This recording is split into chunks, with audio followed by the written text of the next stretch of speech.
영화로 보는 서양 문명 10강 1차 수업을 진행했습니다. 저희들이 기독교까지 이야기를 많이 했었죠. 유대교가 어떻게 세상의 종교가 되었는지 이야기를 많이 했었죠. 중세 시대는 정말 신의 시대였습니다. 그렇기 때문에 저희들이 중세 그리스도교에 대해서 먼저 알아보도록 합시다.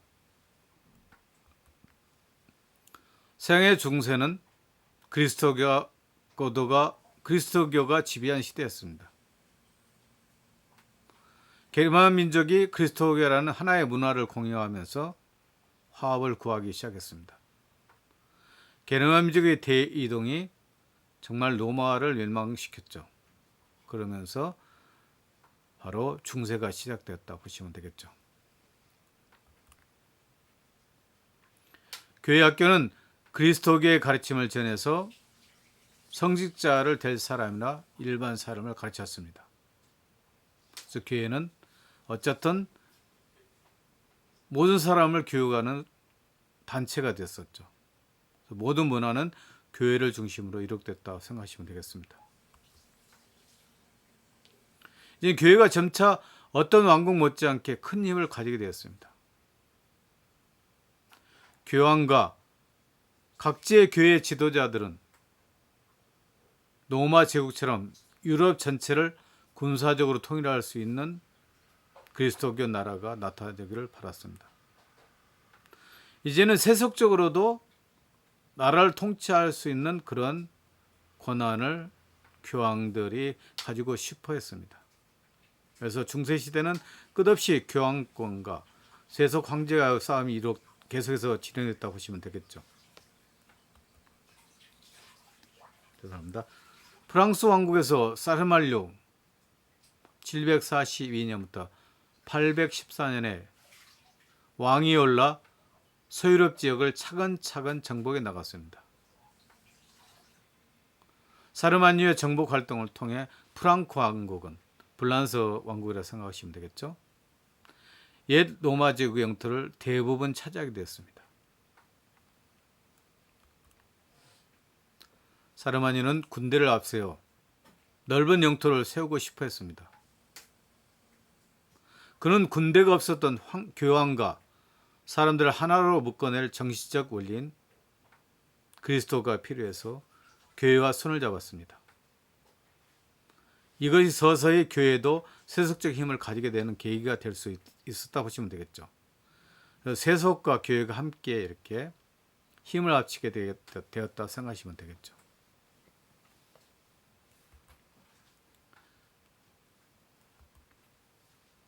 그래서 교회가 점차 어떤 왕국 못지않게 큰 힘을 가지기 시작했습니다. 교황과 각지의 교회 지도자들은 로마 제국처럼 유럽 전체를 군사적으로 통일될 수 있는 걸 원했습니다. 그래서 결국은 그리스 왕국이라는 것은 군사적으로, 경제적으로 이 지상에서 통일을 이루기를 바랐다는 겁니다. 그랬더니 교회 지도자들은 세속군과 세속의 권력을 갖춰서 온갖 수단을 가리지 않았다고 보시면 되겠죠. 교황 레오 3세는 칼로린거 왕조 샤르말르에게 대관식을 해줍니다. 대관식이라는 것은 이렇게 어쨌든 당신은 왕이라 하면서 지금도 대관식이라고 말을 하고 있죠. 그래서 샤르말류 발음도 힘드네요. 샤르마뉴 제국이 고대 로마 제국의 위엄과 영광을 되살리는 시도의 왕국이 카롤링거 왕조입니다. 자, 그러면 카롤링거 왕조라고 기억해 두십시오.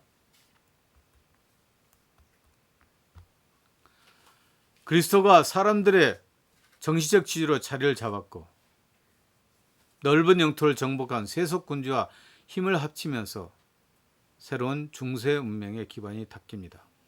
결국은 황제와 교회의 권한이 함께 뭉쳐지면서 서로 세력 다툼을 했던 것이 중세 시대의 하나의 특징이라고 보시면 되겠죠. 세속군주와 정치적 지주를 하는 교황과의 결탁과 또 이렇게 서로 싸우기도 하는 그런 모습들이 중세 문명의 모습이라고 보시면 되겠습니다. 그렇다면 이것을 이끌고 있었던 중세 봉건제도와 장원제도에서 한번 알아볼까요? 중세면 봉건제도라고 보시면 되겠죠. 봉건제도는 어렵게 생각하시면 안 됩니다. 죄송합니다. 전쟁에 공적을 쌓았던 사람들이 어쨌든 국왕이 왕을 나눠준 아니 토지를 나눠준다 생각하시면 되겠습니다. 봉토, 봉토라는 뜻에서 봉이 나올 수 있습니다. 땅을 나눠서 준다고 보시면 되겠죠. 조선 시대도 마찬가지입니다. 우리 왕께서 공적 있는 사람들 땅을 나눠주죠. 그렇기 때문에 예를 들면 저희 조상은 송시였는데 은진송씨인데 거기서 충청도에서 서서히 저희들이 이사 가게 되면서 전라도 담양까지 이사 가게 되었습니다. 이런 것들이 땅을 수여했던 것들 때문에 유래된 것이라고 볼 수가 있습니다. 그래서 중세시대 때 이렇게 봉건제도가 있어서 봉토를 나누었다 생각하시면 되겠습니다.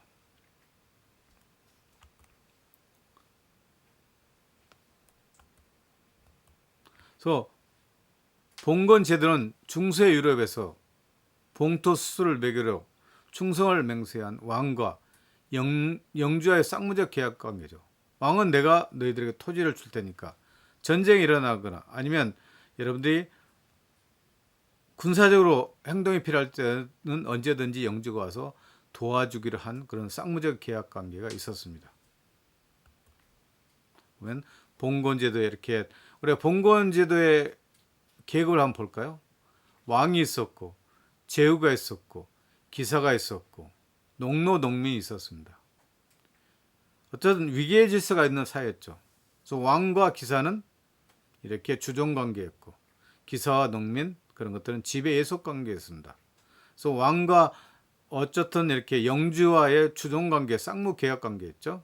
근데 다른 노예와는 지배 예속 관계가 되었었죠. 그래서 봉토를 매개로 한 죽음과 신화는 주종 관계죠. 주인과 종이라는 거겠죠. 계약을 규정하였고 어느 한편이 의무와 약속의 조건을 파기하지 않는 한 효력이 발생합니다. 그래서 의무와 약속 이야기의 이행이 필요하다고 보시면 되겠죠. 주종 계약들 보면 우리 많은 그림에서도 보다시피 여자가 기사에 대해서 이렇게 어쩌든 기사를 봉하는 것을 그림들을 많이 볼 수 있을 겁니다. 그래서 죽음과 신화의 봉건 계약은 엄숙한 의식을 거쳐 성립하였습니다. 신하가 죽은에게 부하로서 충성을 기약해야 합니다. 그것들이 쌍무적 계약 관계라고 했었죠. 죽은의 가신에 대한 의무와 가신의 죽은에 대한 의무를 한번 살펴볼까요? 가신, 영주라고 보시면 되겠죠. 가신에게 봉토를 수여하고 토지를 보호할 의무가 죽은이 가지고 있습니다. 가신의 죽은에 대한 의무는 일정 기간의 군사적 복무가 필요합니다. 사회 안정 시 보통 40일 정도 그렇게 봉사를 했습니다. 가신이 국왕 법정에 서는 경우 이를 변호해야 합니다. 그래서 영주 법정에 배석하여 죽은을 재판을 진행시킬 의무가 있습니다. 그리고 가신의 처자를 해치지 말고 가신의 명예를 손상시켜야 하지 말아야 한다. 금제나 생사물의 일부를 죽은에게 헌상해야 됩니다. 죽은이 방문 시 숙식과 향응을 제공해야 됩니다. 그렇기 때문에 사실은 죽은과 가신이 상당히 어려운 관계라고 보시면 되겠죠. 죽은이 갈 때마다 이렇게 음식을 제공해야 된다는 것. 그런데 상당히 경제적으로 부담을 주었겠죠. 자, 봉건 계약 때 어쨌든 마을 공동체의 모습을 볼까요?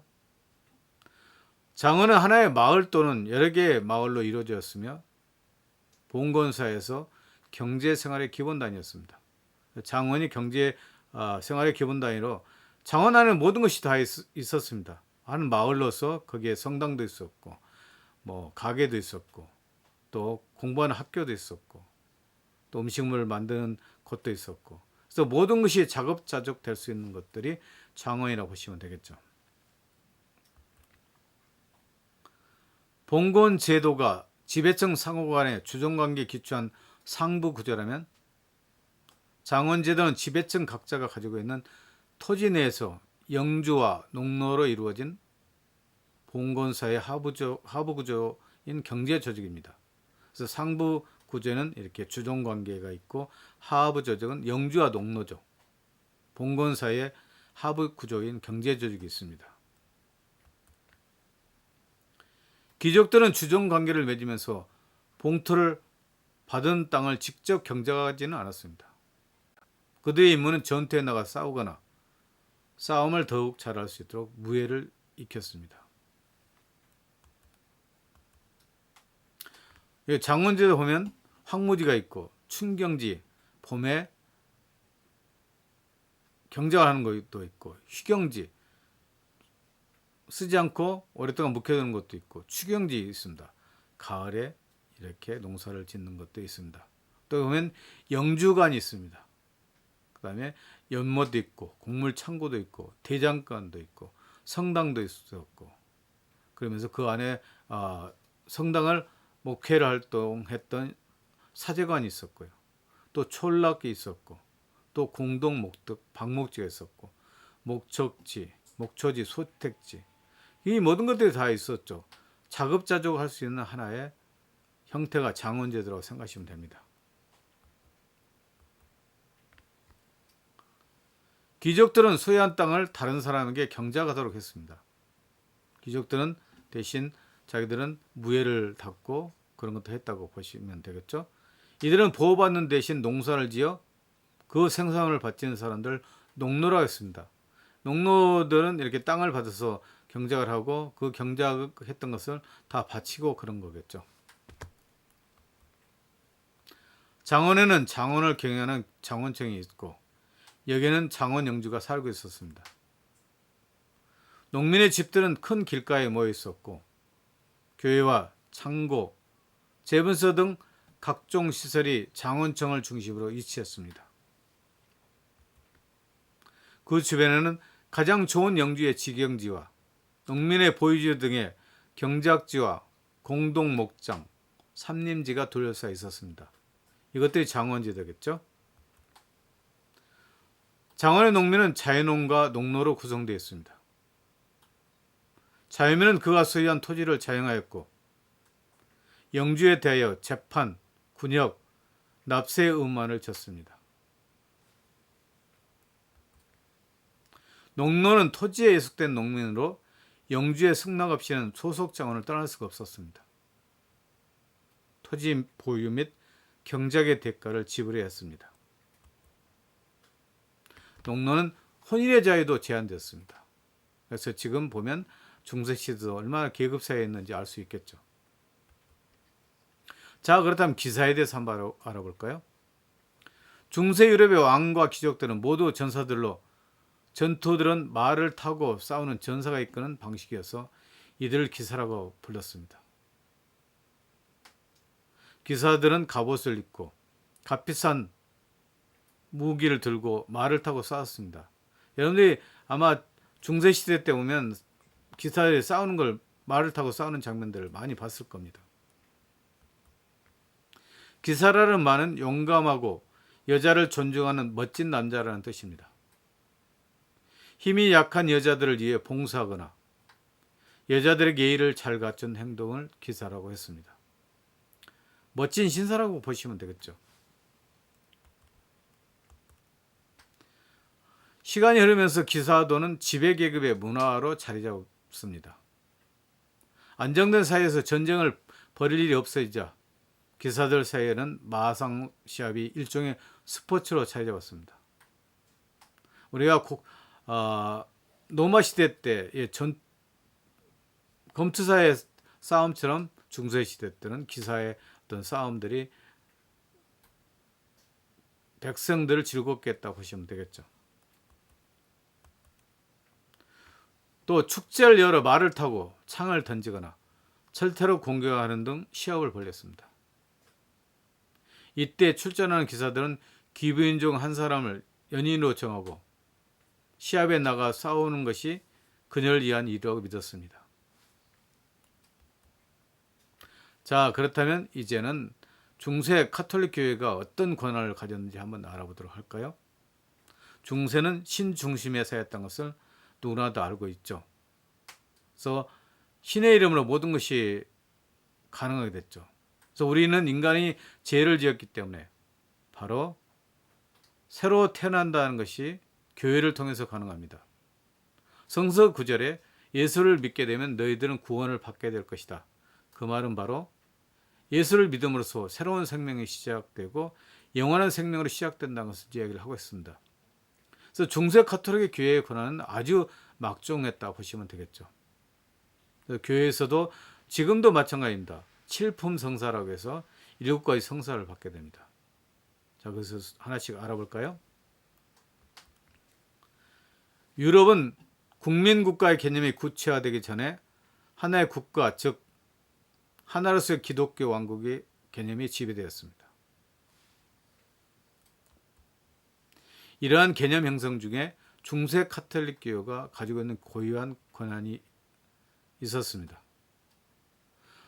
313년 로마의 공인 후 기독교는 유럽의 새로운 주인공이 된 게르만족의 종교가 되었습니다. 결국은 서부 유럽을 하나로 이렇게 잡을 수 있었던 것은 바로 이렇게 기독교였습니다. 기독교가 세계를 하나로 묶었었던 종교 중에 대표적인 것이었죠. 중세 서유럽인들은 모두 카톨릭 교회에 의한 종교 생활을 가장 중요하게 여깁니다. 옛날 스페인은 자기 집에다가 큰 귀족들은 성당을 짓고 자체적으로 신부님을 두고 그러긴 했었죠. 중세 시대 때는 종교적 생활을 관장하는 교회와 성직자의 권한이 무척 강화되었습니다. 중세는 신의 시대이기 때문에 교회가 엄청난 힘을 발휘했고 모든 문화의 중심이었겠죠. 그 교회를 이끌어가는 성직자의 권한도 아주 강화됐겠죠. 이 사람들은 세금도 면제되고 온갖 권한을 다 누릴 수 있겠죠. 지금도 우리 교회에서도 세금이 면제되긴 했었지만 몇 년 전인가 다시 이렇게 세를 내도록 하긴 했었습니다. 어쨌든 교회와 성직자의 권한이 아주 강했다는 것을 기억해 두십시오. 교회는 이 목적을 달성하기 위해서 7가지 성사를 통해 가능하다는 제도를 만들어 놓았습니다. 자, 7가지 성사가 뭘까요? 우리는 새로 태어난다고 생각해서 이게 바로 세례, 영세라고 이야기를 하고 있죠. 그 영세는 바로 어린이 신앙에 있어서 어린이와 같다고 보고 있죠. 거기에 넘어선다면 바로 어린이 될 수 있는 성사는 견지은 성사라는 게 있었습니다. 또 신품 성사라는 게 있었습니다. 신품 성사라는 것은 바로 신부가 결혼을 하지 않고 혼자 살 수 있고 사제로서 서품을 받게 되는 겁니다. 또 결혼 성사가 있겠죠. 신부는 결혼을 하지 않고 가난, 정결, 순명이라는 3가지 규칙을 서원을 하고 사는 사람들이죠. 그렇지만 그와 다르게 결혼하는 사람들은 결혼 성사가 있었습니다. 또 병자들이 아파하면 그 사람들을 위해서 병자의 어떤 아픈 분을 만들 수 있는 병자 성사가 있었습니다. 또 가장 중요한 것 중에 하나는 고백 성사가 있었습니다. 그래서 신부님께 고백을 하면 모든 죄가 사인다는 것이 어쨌든 교회의 가장 큰 성사 중 하나입니다. 이런 성사 때문에 또 루터의 종교개혁이 나오고 막 그렇죠. 면죄부를 하기 위해서 죄를 사인다고 하면서 그런 것들을 팔고도 그랬었죠.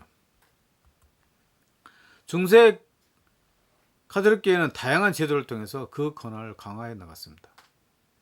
교회의 목적은 영혼을 구원하여 천국으로 가는 것을 도와주는 데 있었습니다.